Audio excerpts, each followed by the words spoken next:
vaccine.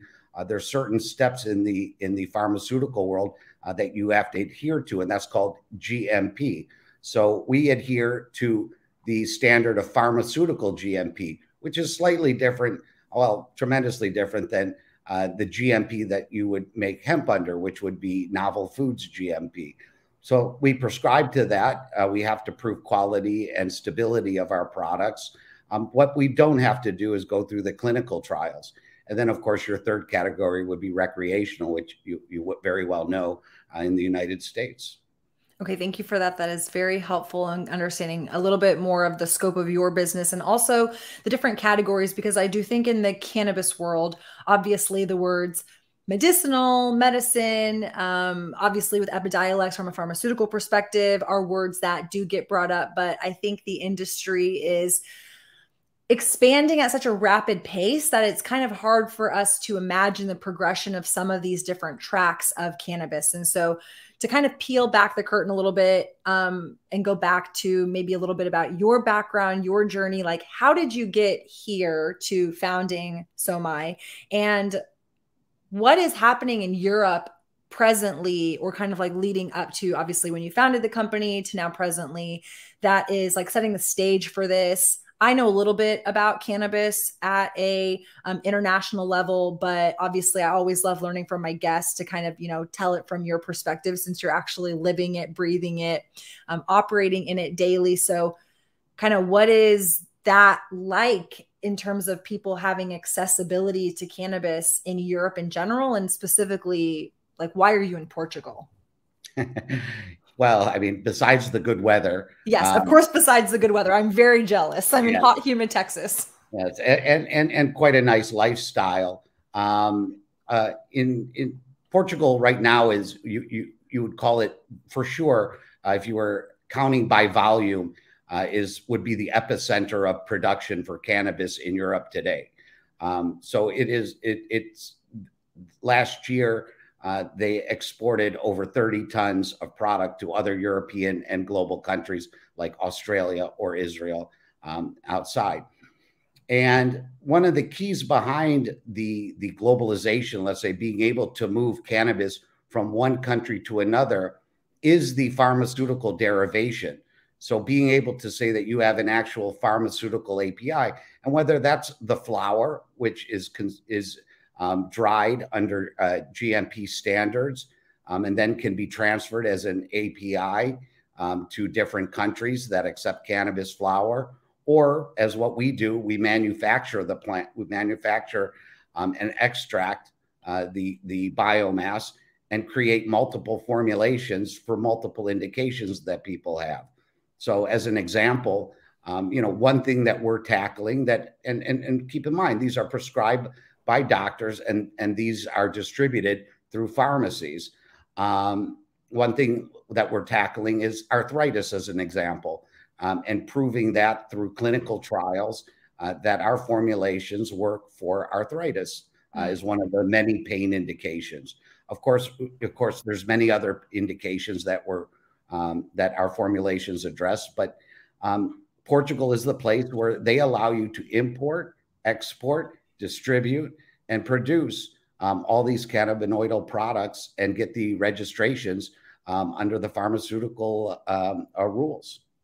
You're blowing my mind, because it sounds like Europe is certainly more progressive when it comes to cannabis in some regards compared to the United States. Obviously, the infrastructure is also different just in terms of how closely these different countries are relative to each other is similar to how our states are to each other. But obviously, state to state, you're still under the United States government, versus Portugal is a different entity than Australia. And it seems like you can transport products. What is the, I guess, timeline for how this has unfolded? Because I've heard of some of it, like I mentioned before we were recording. I have had some conversations both on the podcast and just in general industry, you know, conversations, understanding, I think, you know, Germany seems to be a big hub for cannabis advancement. Portugal, of course, I have heard. When you're talking about countries like Australia, are you importing and exporting THC products, so under this pharmaceutical kind of category or statute, or like what, like to me, I don't know, is cannabis legal in Australia? I haven't heard of that necessarily being a big talking point. And so I'm trying to just unpack from your expertise the timeline, because I don't think people really understand how advanced this infrastructure is set up in Europe to import and export cannabis. Also, is it limited licensure? Like, how many people are actually able to do this? Is your business one of many or one of few who has secured these licenses? I'm just curious how that opened up and that operational opportunity, because it's, I don't think, talked about as much as obviously what's going on in America in terms of recreational and adult use access. Well, I think you said it really great in in the beginning there when you were talking about how states are different, and over here how countries are different. So let me just give you kind of like a little brief tour of what that looks like. Please. So from the Portugal standpoint, we are producers, manufacturers, we're growers, and we can bring in product from South America, Uruguay, Colombia, South Africa, Lesotho. These are all main hubs to bring in product for us to either process or distribute through Europe as flower. So let me pause really quick. They can legally grow cannabis in those countries, but they can't sell it. How are they growing, I guess? Is it like all import export? Like you can grow in X country and then you can ship it to Portugal for processing? That's correct. So and we're talking about THC. I'm just talking strictly about THC regulated narcotic. And so, yeah, they have their own internal markets, but clearly the European market, by all stretches of the imagination, is touted to is going to be the second largest market eventually. So, everybody wants to get their products from one place over to another, and Europe is and Portugal is the center of that. Now, who's consuming? So Germany is by far and large the largest. This happened in 2017. They had a referendum where the government allowed doctors to prescribe at will what they deemed appropriate for people with, and the quote is, severe illnesses. Now that can translate into pain or things more serious like epilepsy and multiple sclerosis, of course. These are all proven indications that cannabis works for. And so that market is the #1 market. Italy is a close second. It's tightly controlled by the Italian army, who distributes the product and has for decades. But that's the second largest market. The UK, although not in Europe anymore, is still an up-and-coming market, but they only have like 20,000 patients, and it starts scaling down from there. Now you even have recreational markets. So little countries like Malta and Luxembourg are embarking on a recreational program. Switzerland is trying out 10 social clubs, similar to Malta, social clubs. You have in Spain, although it's completely, let's say, gray market, they have about 500 social clubs there in the Barcelona, Catalan region. Now, we can't distribute to them because they're not medical, but they exist. And soon Germany, will announce regulations for a recreational market. So, Australia, of course, is more of a recreational market. Israel has the largest, actually, Europe overtook Israel this year as a whole. Israel was leading, and that's mostly a flower market, but by prescription, and a very robust market at that. And they've been around the longest. But Europe's coming quick, and the Germans deciding to go recreational and this was the health minister who did it, not the politicians. So the health minister, it's like Anthony Fauci coming out and saying, or Deborah Birx saying, "Hey, we want cannabis to be legalized." Well, that's the guy who did it in Germany, and now you have all of the main countries, France, Spain, all announcing that they're looking at changing their program. and adopting either a medical program or a recreational stance or some hybrid thereof. You're blowing my mind right now. This is so exciting. And also, full disclosure to my audience who doesn't necessarily know this, but I think by the time this episode comes out, I'll have already have been there. But I'm actually flying to Germany next week to go tour Stores and Bickle's headquarters, I guess, manufacturing facility in South Germany. But we're flying into Switzerland and then going to go into Zurich and then go across the border. And so again, just being in the industry and also kind of having some of these opportunities come up, I'm aware of kind of some of the movements, but obviously not to the degree that you're aware of some of these movements. And I think it's so fascinating how much is actually happening over in Europe in terms of cannabis adoption and opportunity that is, in my opinion, a little bit probably surpassing the United States. I know you like to talk about markets and trends as well. And obviously you've been touching on what's going on in your part of the world, especially in relationship to your business, but kind of put it in like spectrum for us compared to what's going on in the United States. Do you think, you know, these countries have set up good programs, bad programs, the way that it's governed? I'm curious to understand a little bit more about Italy when you're saying it's, I guess, like, is it distributed by their army? Because you're also talking about it being a pharmaceutical. And so in some countries, it's distributed through the pharmacies. And it sounds like it's predominantly medical, but it's trying to be adult use. And just obviously knowing candidly the shit show that is American cannabis policy, it sounds like Europe is perhaps figuring it out a little bit faster, maybe better than we are over here. And so I'm curious to understand a little bit of your insight, maybe even some musings, speculation too, of, you know, not that one is going to be better than the other, but in theory, you know, we have to learn from some programs. Know of what's going on in America in terms of like what is the best program in America. So looking at Europe, kind of who has established the best program, and maybe it is a little bit of a piecemeal model, because it sounds like Portugal is really good for processing and manufacturing, but Germany is right now the leader for consumption. Is that just by their legislation or their regulation, or is it just the amount of people in these countries and their, you know, propensity for adopting cannabis? Like, I'm just trying to understand a little bit more too of why this growth is happening. And it seems controlled growth versus chaos over here in the US, if that's fair to say. Yeah, I mean, look, the United States will for I think indefinitely be the heavyweight champion of cannabis. You know, they're already topping near 30 billion in sales. So, you know, there's no doubt there's a lot of problems with the regulation in the United States. There's a lot of confusion, especially from the federal level. One thing that's very helpful over here is that they've stopped denying and they've accepted the fact that cannabis is a medicine. And that was part of the 2020 UN resolution, where the UN voted to adopt cannabis and deschedule it and make it a medicine. So, you know, that's they've accepted that in the European community.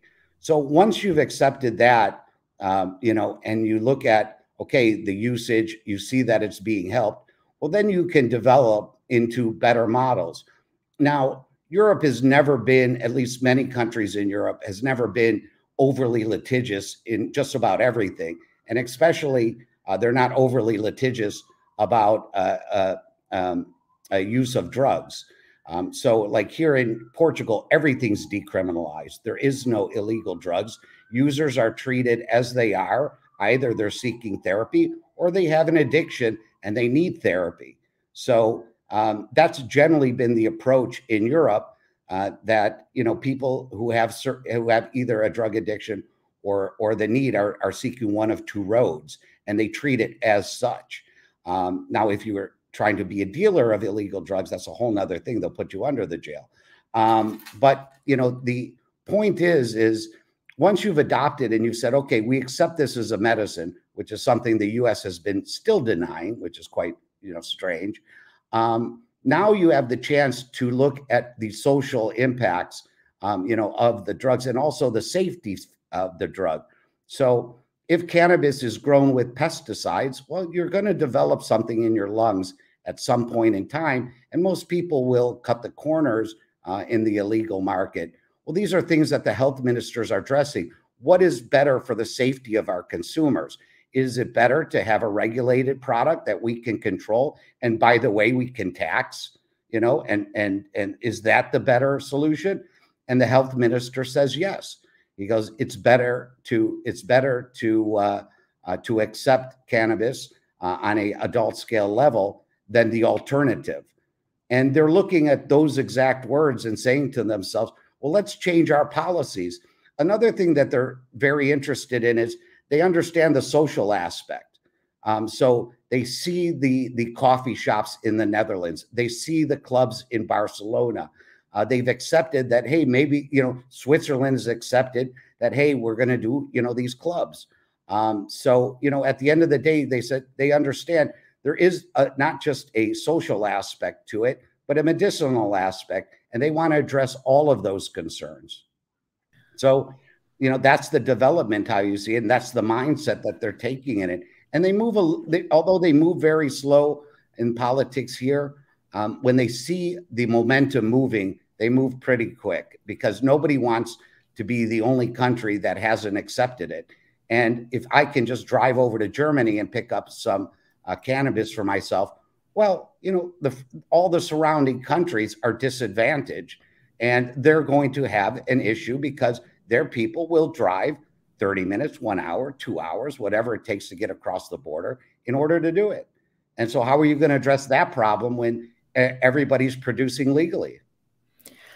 That makes me jump to think through if they can, because obviously it's a problem in America in terms of, and I would hope that that would have been some impetus for more states legalizing, right? Like Colorado legalized. So here in Texas, it's like, okay, well, if Colorado legalized, if now Arizona legalized, if New Mexico legalized, wouldn't you want to legalize? Because aren't people just going to go across the border? But it's still illegal in my state. So just on that note, if it sounds like it's so decriminalized really as kind of the statute that it's not that it's illegal. It's just, yeah, go get it in Germany and come bring it back to your country. And then that country's like, well, if it's decriminalized, we should just legalize it, right? Is that kind of the understanding? Or is it still a little bit like the United States where you could go to another country, but you are still doing illegal business if you're bringing it back into your country? Or is it more gray in Europe compared to the United States?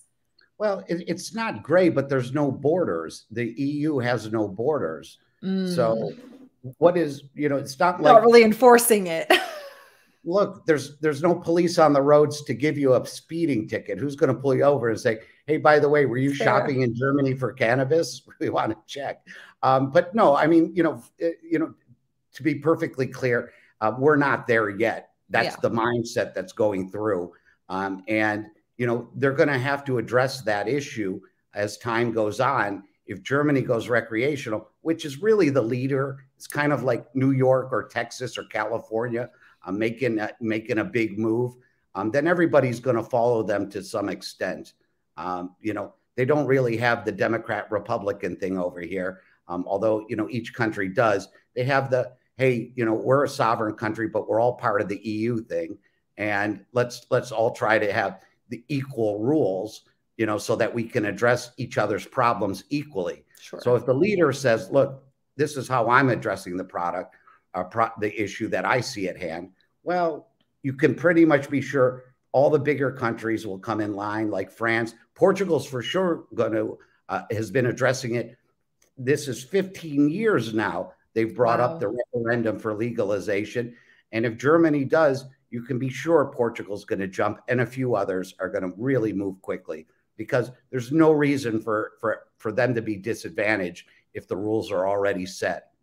No, that makes total sense. And obviously is different structure compared to our borders and the policing we have. I mean, even with New Mexico legalizing, there was a lot of observations of a lot of Texas license plates being in New Mexico when they legalized, and a lot of obvious, be forewarned, you're driving back into a state that does not have cannabis friendly laws. So do it your own discretion and hope that you don't get pulled over. But obviously the cops are paying attention to kind of what's going on just because of the heightened opportunity of the situation. So I appreciate you addressing that. The next thing I wanted to kind of like circle back around with, or sure, you wanted to add something? By the way, up in Dallas, they're all going to Oklahoma. It's true. Yes. You can be sure of it. There's like, yes. okay, they're not all going to WinStar Casino, you know. Absolutely not. No, it's just the timing. I mean, now that it's been legal for a couple months, you see it kind of normalizing out a little bit. But the moment that it legalized, like I think it was April 1st, that like first week, yeah. it was very heightened of obviously a lot of Texans are going to go peek That's over right. peek over the fence and see what's going on and try to make home with some product. But yes, any border in the United States that has a bordering legal state, you definitely absolutely see that. So no, I wanted to circle back around. You were talking about your company obviously comes from a pharmaceutical side. That's the products that you're manufacturing. You're also then introducing this idea of certain countries being decriminalized. You're talking about also some countries referring to cannabis as medicine, hence the support for the pharmaceutical side of the industry. And then also talking about certain countries having more social aspects, comparing it to Amsterdam, the Netherlands, you know, these social clubs in Barcelona. To me, and maybe this is like a hot take, and I'm really just curious about your opinion because you are our guest and you do come from, you know, this environment, and obviously with your business being on the pharmaceutical side. I struggle sometimes with us as an industry referring to cannabis as recreation versus medicinal, right? Because medicinal does open up more, I guess, oversight from a medicinal perspective, from a pharmaceutical perspective. I think using Epidiolex as an example, some of the things that I've heard as a hemp business operator, if the government deems CBD Epidiolex as a pharmaceutical drug, then we won't have access to CBD as a cannabinoid because that would be a pharmaceutical. And obviously that has to go through pharmaceuticals versus the regulated adult use market or whatever. And so I think there's a little bit of a struggle sometimes. We obviously want cannabis to be more adopted, so we call it medicine. But then at the same time, we just want it to be, I think decriminalized is probably more than anything versus having this regulatory oversight over things. And so I'm just curious kind of how you observe that getting addressed in Europe, considering there's these social clubs, but there's also this very clear, obviously the health, you know, ministers are the ones leading a lot of these conversations. How does that stack up when cannabis is potentially being classified as a pharmaceutical drug, as medicine, but then also recreation, and you have it in social clubs? Does that make sense? Does my question make sense? Yeah, of course. Okay. You know, look, you can be sure big pharma's in the back of the, you know, in the back of the curtain, pulling the strings, you know, and causing confusion for us little cannabis producers. You know, even at the whole entire industry of 30 billion, that's like a quarter for Pfizer. You know, Yes. so you know, it's like, you know, there's a place for everybody as far as I'm concerned. You know, and there's a place for them they put in the effort to get these long trials. Doctors feel comfortable prescribing them. The results could be positive or negative. You know, I don't want to necessarily, you know, say anything bad about Epidiolex. I'm sure it serves its purpose for some people. You know, but there's doctors, and that's all they'll be able to prescribe. You know, Pfizer had a $6.7 billion merger last year with a San Diego-based cannabinoidal company in clinical trials. And that looked to me like they were adding to their oncology suite. So, you know, they have all of their cancer treatments, and they decided they want to add, this looked promising to them to add to that. Of course, I don't know what's in Pfizer's brain. Teva Pharmaceuticals got into the distribution of cannabis products. You know, they're looking at it with a curiosity and how it suits them. On the other side, you have doctors, and a lot of them that should and do want to prescribe medicines, and they're limited into what they can prescribe. So maybe they can only prescribe an opioid at this current point for the pain.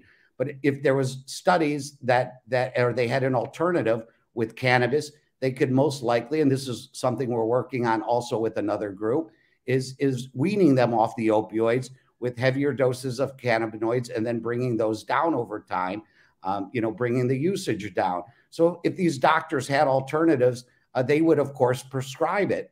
And then, of course, look, the recreational and the distribution, that train has left the building. I mean, no matter what, you can't turn the clock back. And, whether those rules come out to be that states get to choose and they can't come up with the general federal regulation, which is the general, sentiment right now, because really they agree on most things in the U.S. There should be some decriminalization. There should be some safe banking. We shouldn't be endangering our employees without safe banking and hampering our industry. But then there's things that, that are throwing a loop into it, certain social programs, which, we don't know what exactly they are, but for some reason that seems to be the hang up of why they can't pass anything. And whatever, right or wrong, we can take it step by step, but the government wants to do it all inclusive. Well, if they do things all inclusive, you can pretty much bet that if they decided to make this all pharmaceutical in the United States, first of all, nobody would comply with the regulations and the air filtration systems and all the things that go into making a pharmaceutical facility.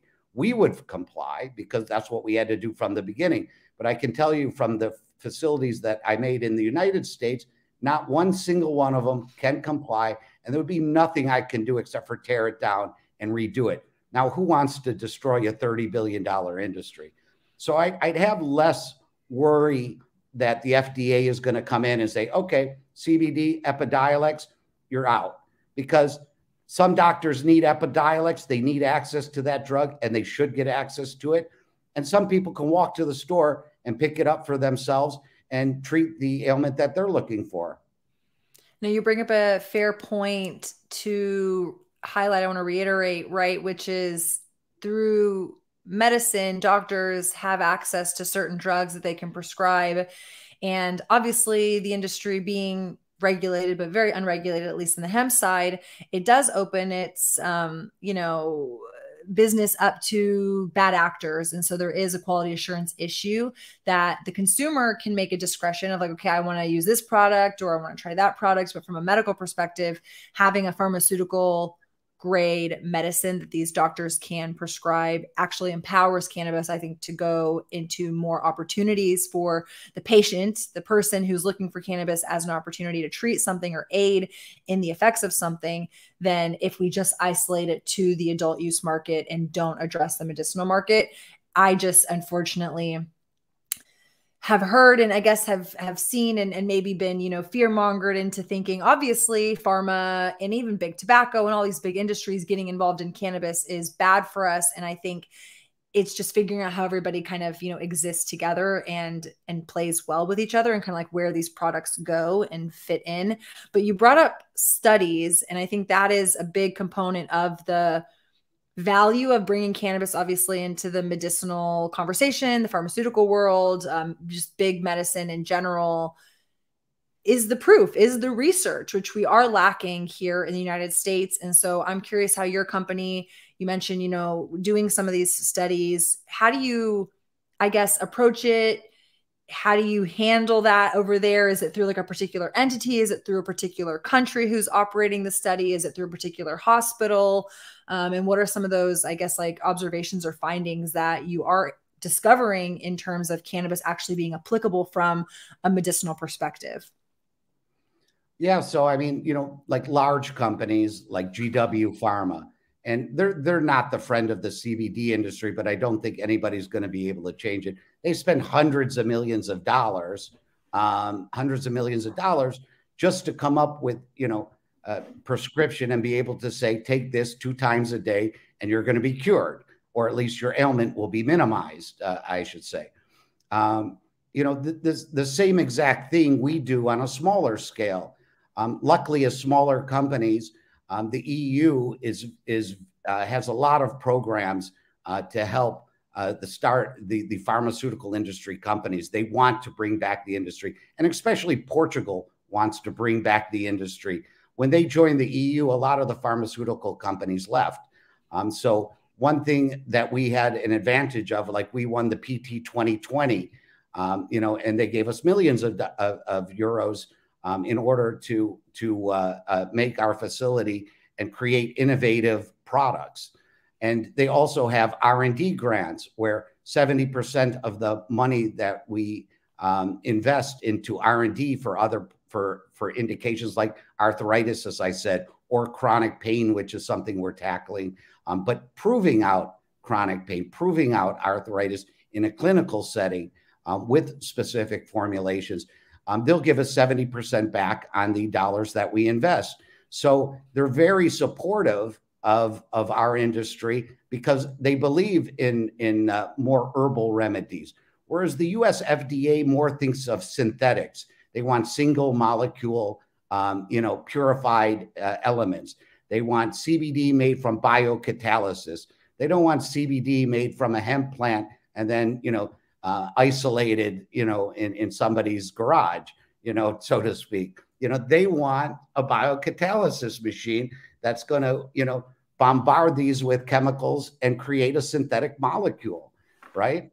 Absolutely. And so, the herbal medicine side, which is the side we rest on, is very well accepted in most countries over here, and especially larger markets like in India, Ayurvedic therapies.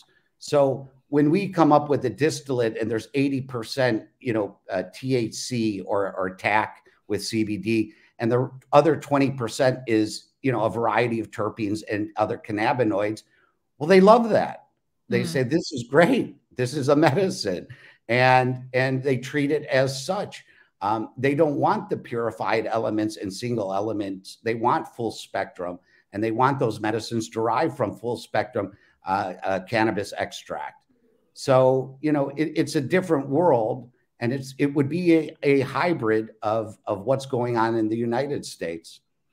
In terms of innovation, in terms of the products that your company is producing, and also just seeing in the European market, walk us through what that looks like. Is innovation in form factor? Is it in technology? Is it in the formulation and the ratios of some of these cannabinoids through certain studies that are able to be done that can then validate a particular formulation? Because, on our side, and obviously, this just from coming from, America and this side of the industry, we're a little bit like pulling things out of the air. Like you look at the example of why hemp has to be less than 0.3% delta 9 THC. Like, why is that the number, right? That is that everybody's like falling over, having to like follow through. I just was interviewing somebody. We were talking about doses. The industry standard is 10 milligrams a dose, and then you got a microdose, but she was releasing a product that was 1 milligram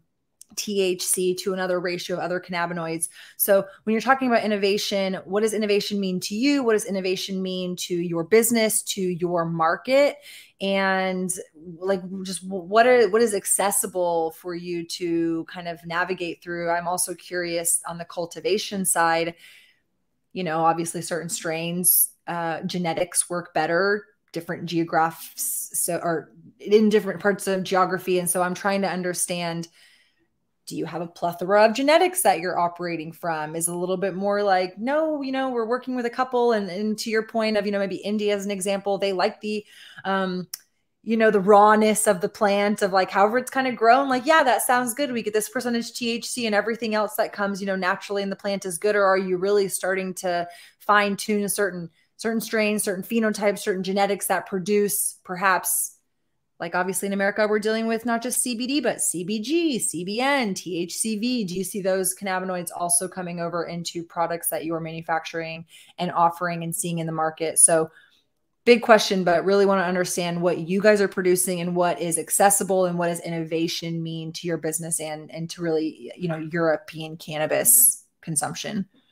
Definitely. And look, it's when you come from the US market, what we're producing over here would be in essence a step back, to the U.S. products. However, from the cannabis and the pharmaceutical EU point of view, these things are nothing less than groundbreaking. So let's start with some of the basics. So you have your flower.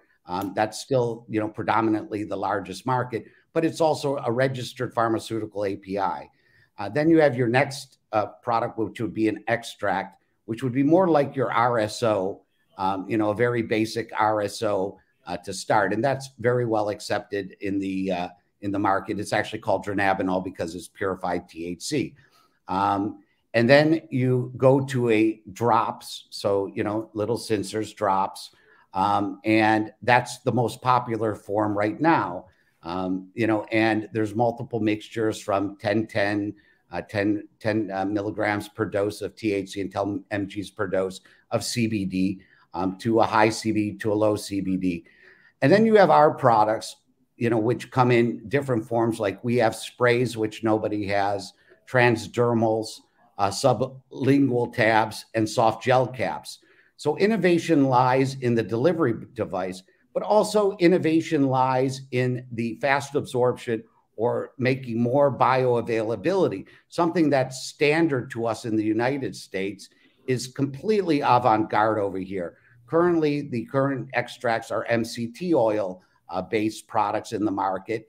They're neither sheer homogenized, nor do they have excipient mixes that increase the bioavailability. So our products are that 3.0, let's say, in the market, where we will be producing these products with the faster absorption excipients. And then you have other innovations like taste. When you taste RSO, you're not thinking, wow, how great that is. It tastes so wonderful. And over here, if you taste all of the products, that's exactly what you're tasting. And people, as much as one person told me is like, Europeans like to taste their medicine. I go, yeah, but that's really bad. You can taste it, but in a much more subdued fashion, and you're not adding fake tasters, you're flavonoids, you're actually adding terpenes, which are good for you and actually could have other effects, even though we can't claim the effects of terpenes. Well, the flavor will be enhanced by terpenes, which are naturally occurring anyways in just about every plant. And so when you think of innovation, you could think along those three lines, and then you can think along the lines of going the extra distance, which is what we're doing, which is proving these out in clinical terms, so people know exactly what can be used. Because still, there's only a few indications that are accepted here. So increasing that is our gift back to the European community, because we think of the few that we've chosen, and we don't have money to do every one of them. The few that we've chosen are significant and have a large enough appeal to a market over here, because most of the people that are using cannabis here are 50 plus. Juxtapose that to the United States, is pretty much 35 or even below. So we have a different age group that's using it, and they're more used to these kind of delivery devices, and they prefer something that works, and they don't have to wait 1 hour for it to onset. So there's no like gummy market, no confections, no chocolates being produced. No, none of that fun stuff. Oh man, no, that's so crazy. I guess it makes me think too a little bit, especially you adding the demographics of who these adopters are in Europe. What is the, I guess, relationship or process? This is, predominantly I like to talk about marketing. So from a marketing perspective, I understand obviously being able to do studies is a qualification, not only to the consumer to say like, hey, if you have this ailment, this study validates why you could try cannabis, ask your doctor, but also to educate these medical professionals who are choosing to incorporate it into their practices. How do you market your product? So I want to understand how you build relationships to, I guess, different aspects of your supply chain. So on one end, like, how do you make the relationships to the cultivators to supply you the flower? Because you're not growing anything in Portugal. Is it even legal to grow in Portugal? Absolutely. There's the most amount of growers in Europe are here, with 19 currently certified growers. Oh, wow. Okay. So they are growing in Portugal. So you have supply locally. So it's not like you've got to like look for other countries to be supplying the growth. But then when you are making these products, because it's coming through the pharmaceutical arm, do you automatically have, I guess, doctors and pharmacies that are clients or you have relationships with or that agree to write prescriptions? Because the American model is a little bit, when you're dealing with medical marijuana, as you know, I got to get doctors on board. The doctors got to want to prescribe these things. Obviously, it's a little bit more tumultuous in certain states, like here in Texas. It's getting better. We have a baby medical marijuana program, but a lot of the early doctors were cautious they were going to lose their license by going and trying to dabble in medical marijuana. And so I can imagine in Europe, you don't have that sentiment, perhaps. Maybe you do, where the doctors are a little bit more open-minded to want to incorporate cannabis into their offerings for their patients. But I'm just curious how it's like, okay, we're here. I'm in business. I'm making these products. Now, how do I get those products in the hands of consumers or patients? Probably the best word to use, given it's through the pharmaceutical companies. I mean, pharmacies. Like, how do you build a relationship from the pharmaceutical companies to the pharmacy, to the doctor, to the patient? So it's a little bit tricky. We can't advertise. We have to follow pharmaceutical rules for the narcotics. And so you have to build it by actual personal contact, making, let's say, conferences or specialized dinners, going door to door, explaining them your products. That's your general way. But then on another side, if you have a GMP certification, well, that's already one of 35 in all of Europe. Actually, it's way less than that. Sorry. There's 35 licensed producers, but people with a GMP license, you're talking maybe 12, 13 people with a GMP license. So one, is to be GMP certified. The next is to have these advanced studies that you can show, and then people will seek you out, because at that point, you've done something that other people have not conceived of or done. So, the road is a lot harder for us. We can't put up a store and then just advertise that store and draw people in order to explain them our product. We have to go door to door and explain it ourselves. Yeah, that's definitely not dissimilar to obviously cannabis in the United States, but I can imagine it sounds like things are more advanced in Europe, and also, to your point, a little couple steps back in terms of, accessibility and product development and things like that. And certainly the demographic, I'm sure a younger demographic might be a little bit more, I don't know, I'm just making, I guess, assumptions, but perceptive to cannabis, and especially given the culture of cannabis in America. For sure, the culture of cannabis in the Netherlands, but even on that note, obviously, too, the Netherlands is very limited, and they're even very peculiar in their structure, because it's not even fully legal in the Netherlands, right? It's just very decriminalized, and they look the other way, basically, for people to operate. So it's for sure not legal to grow in the Netherlands. They still do all those coffee shops. They get their product under a street light, and from little house growers, or from Morocco, where they have like the cheapest, best hash, and the 10 licensed recreational grows to make a legal system have not even started, because the coffee shops don't want to pay more for a lesser genetic. The home growers are doing a better job, and the Moroccans are doing a better job. So they pretty much stifled a legal program to bring it into the light. Do you think they'll ever, I mean, maybe time, obviously, it's just, I think even dealing with just cannabis in the United States, it's a little bit, people don't love that it's going so mainstream, but it's going mainstream. So you can't ignore that big pharma or big tobacco or big industry wants to get in, because you can't prevent something from growing. So I'm curious if the progression of Europe is going to eventually force countries like the Netherlands to subscribe to a little bit more of a regulated system, or if they'll be allowed to remain isolated in their operation, just because it's kind of, oh, that's legacy. Like, that's how it's always been done. Yeah, tough question. I mean, I'm hopeful that they will have that legal grow. It'll be a hard two-step transition, but eventually, look, at the end of the day, Europe wants the tax dollars, and they want it. They don't want to put people in jail for it, but they're going to force their will on this. And they, of course, want, protection for the consumers. You can hear in every debate, it's about protecting the consumers and also keeping it away from children. So, how do you do that in an illegal market? There is no a possibility to control. The only way you could do that is under a legal market. And here it's 18 plus, not 21 plus. So, it's quite a reasonable age, and it's quite a reasonable position to say, hey, let's get on board and start doing this the right way. But, you never know. I mean, it's going to be a hard transition in the beginning for them. And they haven't even been able to get off the ground. So let's see what happens. Yeah, it's a very interesting environment that they have found themselves in some regards, obviously pioneering cannabis, not just in Europe, but from a marketplace perspective for all of us who I have an uncle, he lives outside of Amsterdam. So I've gotten to go enjoy cannabis there a couple times now in my lifetime. And every time I go, I'm shocked at how accessible it is, but also how rudimentary it is. Again, they are very limited in the products.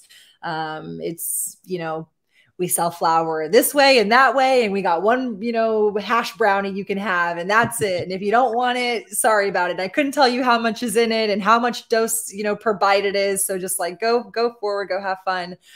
So obviously from a safety perspective, you do want some insight and oversight into the quality, at least from a dosing perspective, of what people are consuming from a safety perspective. So yeah, I'll be curious to see how that country in particular continues to progress. But I want to circle back around a little bit to licensing. So again, in America, it's limited licensure in certain capacities, and in other states, it's like a free for all.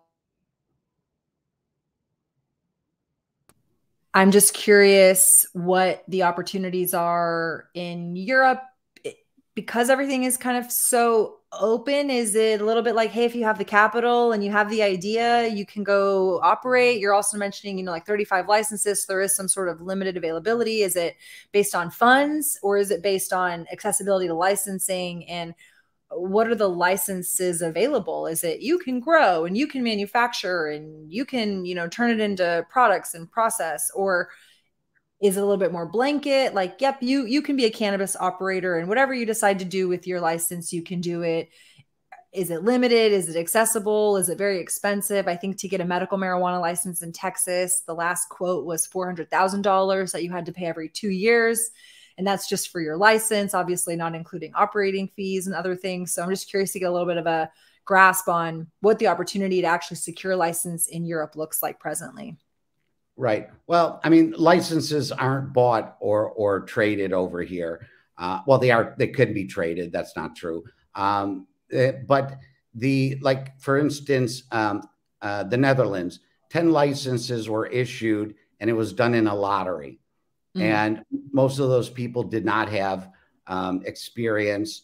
And some of them partnered with companies like Cookies with one group and a few other bigger ones. Denmark has a kind of a medical program that's been failing, but there's 12 license groups there now. And there was more that had what you would call a pre-license. But, clearly the market hasn't developed for them. So, there's no reason to keep building infrastructure there. Germany offered out 3 licenses. Those all went to big producers. So, that's a special place. The Jersey Island off of the UK there, they issued, I believe, 4 licenses. Maybe they'll issue more, maybe not.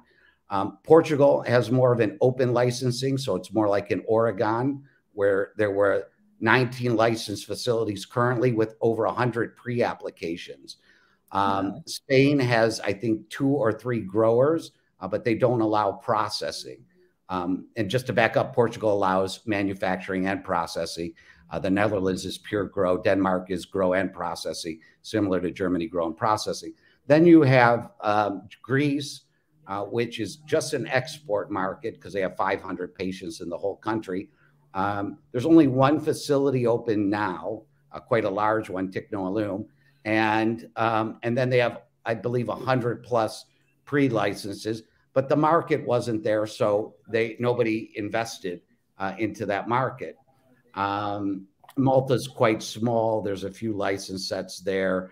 And I think that's about it on Europe proper. So there will be more. There are already talks about France allowing growing. We'll see how that turns out. And maybe Spain has said by the end of the year that they will have regulations. So we're hopeful there. You mentioned the Netherlands was a lottery. Are most of these other countries lotteries? Are they awarded to people who perhaps already have infrastructure? Do you have any insight if they are previous, pharmaceutical companies that are interested in getting into cannabis? I'm trying to also get a pulse for, like, realistically, if I'm maybe not a German citizen, because Germany seems pretty closed at this point for license opportunities, but in France, where they don't have it yet, and I really love cannabis and I have a really great idea for a brand, or I love cultivating, like, what is the chance of someone going and getting one of those licenses? If it's a lottery, that makes sense. If it's not a lottery, what are the qualifications, I guess, that they're expecting operators to have? We don't know yet for France, but keep in mind, this is a global market. So one facility, the facilities over here are all huge. And the reason why is because they're basing it on a global demand. Our product can go from Portugal to Germany, Portugal to the Netherlands, Portugal to Austria, Portugal to Australia, Portugal to Israel. Our product can travel everywhere. Well, that accepts cannabis as a medicine. So it's a global standardization, which allows it to cross the borders, because it's regulated by the health department that regulates pharmaceutical API. So whatever you were making, whether, like I said earlier, aspirins or opioids, those would be all regulated under the same manner. So there wouldn't be any specific advantage to being in one country, except for the Netherlands, because the Netherlands has a very unique rule, which is strange to Europe, because it's supposed to be open borders, and what goes for one country goes for all. And they said their product they were growing is only to service and transition from the illegal growing market to a legal growing market. So that was the only one where they closed that border. So if you were so inclined to live in France because you love the Bordeaux area and you wanted to put your grow there, then they will have rules that will indicate either if they have a lot or if they allow a little bit, and what kind of people they want. Most everybody in this space are either entrepreneurs, came from the Canadian industry, or came from the US MSO industry. Although the US MSOs didn't come here to build, they came here to buy, like Curaleaf. They just bought. And Cresco's buy of Columbia Care gave them a foray into the European market. So, and the Canadians who said, all right, look, I'm geographically screwed, basically. Look, I'm going to Europe because that's the next frontier and it's open borders, as opposed to, sitting up here and addressing a declining market share. Yeah, I didn't quite understand or fully fathom the open border nature, and also the possibility when you see it as a pharmaceutical, the import and export. Again, I knew kind of fragments of that, but obviously this conversation has been super enlightening to kind of help paint that picture more fluidly. So I really appreciate your transparency on this topic, because I do think it is so, we're enthralled in trying to navigate American cannabis, let alone trying to understand what is happening at a global scale. But you just, hit the nail on the head with these MSOs and these big brands and operators currently in Canada and the United States are realizing the opportunity in Europe with the potential of being able to import, export things a little bit more freely. And I do think that that is, an aspect of where the direction is going for the industry. I would love to believe that there's still going to be craft consumption and craft brands, and obviously the adult use recreational side of things, but being able to introduce cannabis into more of the medicinal playing field, it requires this kind of setup. So it was just very fascinating. I just didn't really fully fathom all of that. So that was very, very helpful to kind of put some parameters up, because it just is, again, how do you start to dissect it and figure out how to make sense of everything that's going on. Yeah, and definitely look, there's always going to be craft growers pushing the limits with the unique genetics. I don't think this is going to be a changer. It's just in order to navigate the European market where you're trying to navigate a global scale level, you have to kind of think on a different term. You're not trying to address that state's need. And it's already been proven that large grows cannot work. They do not work in the United States. And even to the Canadians have proven that large scale grows do not work for their market. But when you extrapolate that to a global market, there is really very little choice, because if your product can only make it to one country every time, you're going to do well and that country is going to benefit. But to get that genetic over to multiple countries takes a completely different monetary level and skill level. And there are plenty of smaller craft growers, and they're going to do really well. And they try to work with us. And I just say, look, for extract, I wish I could, but I'm not going to be able to. If I took all of your crop every single time, I would only be able to address a small fraction of a global market. So, look, get that highest price that you can and go to, get that on the top shelf and be proud of your product, because that's where you need to be. You don't want to turn a beautiful flower into an oil. As much as I would love to be able to say I have craft grown extracts, it's just never going to address the needs. And the cost for us to certify these is astronomical, the cost and the time, because from the day you open, you're not selling the next day. You're 1.5 years from your first sale, because you have to go through stability studies, which means what's the actual shelf life. In the United States, we just slap a shelf life on and say, it's got to be 6 months. But how do you know? We have to actually prove the shelf life. So at minimum, we have to show a 6-month stability study. Wow. On top of that, our regulatory framework of the people we need to work inside, they're all PhDs and pharmacists. So, you have all PhDs working for you and pharmacists who are filling out paperwork all day, as opposed to making the product. Yeah. And that paperwork validates the quality aspect. And that has to be precise. And you need computing systems that aren't seed to sale. You need Microsoft ERP, that Pfizer has, and then you need an EBR, an electronic batch record, then you need a LIMS to attach your laboratory to your EBR and your ERP. So it's like, it is a different ball game that is unfolding, it sounds like, in your world and at that global level that, again, I just don't think a lot of the day-to-day cannabis operators are really fathoming or prepared for kind of dealing with. And it sounds like some bigger brands, like Cresco being one of them, are obviously aware of that, privy to that, and are making investments into that global market, versus I think a lot of us here in the United States are just like me, I'm like, I just want Texas to legalize. I just want to be able to play in my little, 4 corners of my state. I'd be so happy if they would just let us have access to this full plant. And so I think that, just goes to show there's a lot of ways to be a part of the industry, depending on your passion, your obviously financials, and just what, opportunity is available to you at any given moment, depending on where you happen to live or want to operate business. Yeah, I mean, look, Texas and New York are weird ones that they've taken so long. I mean, Florida should have paved the way at least and said, look, this is what a big state can do. I know, but then they're stuck with medical only. I mean, yeah, medical and drag, right? Yeah. In terms of, but yeah, I mean, you would have thought though that at least you'd do the Texas 2-step, right? 1 step to medical, and then, hey, by the way, seems like this is okay. We got recreational. I mean, come on. We're holding our breath. Well, Austin supposedly is supposed to be driving that charge, not Dallas stifling it. No, Austin is, out of all the cities in Texas, even just from a hemp, adoption perspective, Austin is the most advanced. I see the most brands coming out of our state here. I see the most innovation coming out of our state here.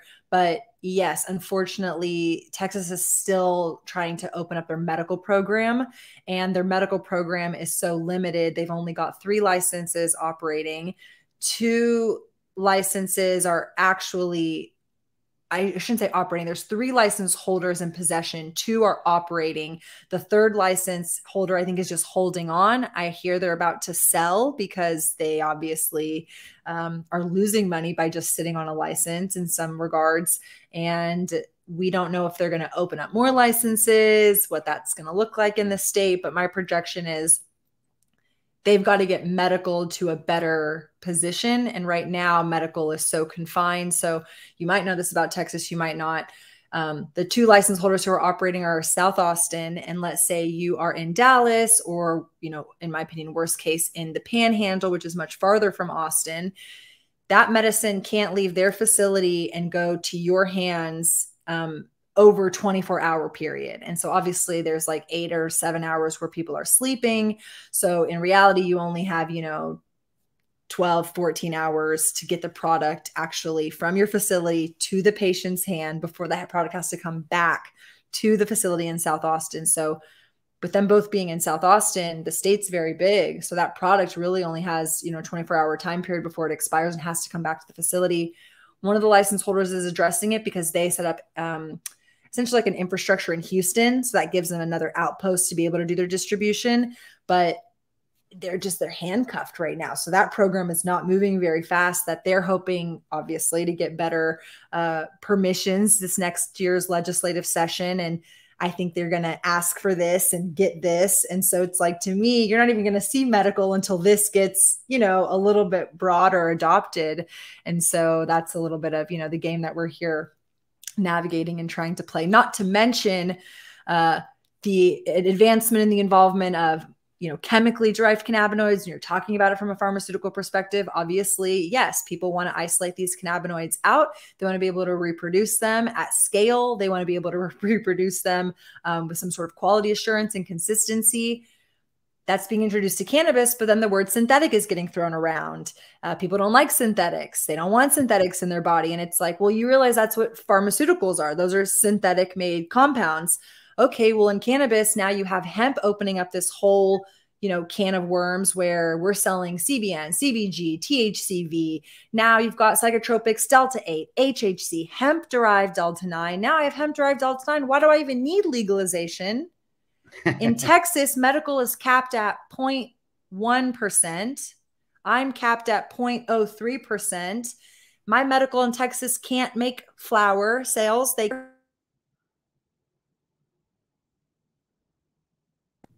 So to me, they can't even sell products that I also can't sell. So we're both really selling gummies, and we're selling the same dose because I can make a heavy enough gummy that's 10 milligrams. Well, that's what my medical is selling in the state. So to me, it's like we're selling the same product, but you have the oversight of medical, but you also have the support of the state. And then yet we're all fighting for legalization and access to licensing. And it's just like where do I come up for air? You know, like that's just, again, one component, one aspect of it. So I fly into Dallas quite a few times to visit my brother's dispensary in Oklahoma, right at the WinStar, because so 30 minutes from there. And his Texas partner is always talking about, you know, it's coming, but then he's crying, you know. And he goes, Mike, I just can't take it. These rules can't even figure it out, you know. So yeah, no, look, I get it, you know. And Texas just doesn't make sense. I mean, there's so many other problems. Why stymie this one? Well, especially when, to your point earlier, it's like you see your neighboring states making advancements, and we've certainly had our fair share of, you know, very politically charged, you know, articles like, come on, Texas, what the fuck? You're late to the party. You're supposed to legalize, you know, is it going to be you or Louisiana? Like, who's last to do it? Like, Oklahoma just did it. Come on. And Texas is just digging their heels in. And I just don't see any movement, but it's also a testament to politics. And when you start to understand, obviously, politics a little bit better, and specifically state politics, it just goes to show there are a lot of other problems and issues that are more important to the state at this time. But it is just so wild when you have the advancement of certain cannabinoids, and the market is opening up, and yet you can't have access to certain opportunities from a licensed or regulated perspective. So yeah, it's always just interesting. We'll be ready when you guys do. We're doing Mississippi now, so Oh, nice. well, there needs to be more infrastructure. So Yes. my specialty, let's say, is building these and getting them up and going. So it's to me, okay, if Texas isn't today, we'll get them tomorrow. Yes. Right now we're doing our Mississippi papers. We're preparing for our New York dispensary papers. So we're busy. We'll wait for you guys. It's going to come eventually.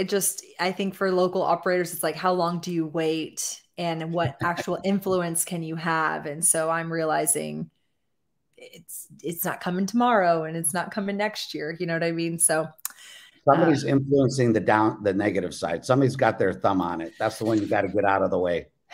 yes, unfortunately. So that's a whole separate podcast, a whole other discussion. But I would love to end on just kind of, getting your take, getting your pulse on what's next for you. It sounds like you just touched on a little bit of things coming back into the States market, doing things in Mississippi, dispensary in New York. So I'll just kind of leave it open-ended for you. What's next? Is it more stuff kind of looking at a blend between, United States and Europe, really looking at that global market? Is it really trying to help influence Portugal in particular to actually full on legalize? What is next kind of in your world? Yeah, I mean, look, I got my hands full with this global market. It's all consuming. As you see, it just turned dark over here when we started talking. I went from great light when we started the conversation to darkness. But this is like every night dealing with it. And the stuff we're doing in the United States is my family. My brother is very active in this now. He's taken over the role. We both have worked together since we were very young, and he was always the one who built, and I was the one who developed and kind of did the banking side and the more of the operational side, whereas he would be brick and mortar, build it up guy. And we're definitely want to stay in this, continue to develop states and bring the cannabis to the people that need it in those states. So like places like Mississippi and New York, which is where my adult life started. Even though most of my life I've been living out here or on the West Coast in my recent, adult life. So just trying to take care of those states is about as much as we can handle. We're still quite small, relative to these giants that have enveloped the industry. But we keep ourselves a nice craft appeal. We keep our grows manageable, large enough to be significant, but small enough to be manageable and profitable. And we just try to put a few different dispensaries in key places, and operate them, as best as we can to get as many products that can help people. And so we keep on that pitch, and we'll keep on that pitch. But I don't think I'm leaving Portugal for a while. I'll be in Portugal, Greece.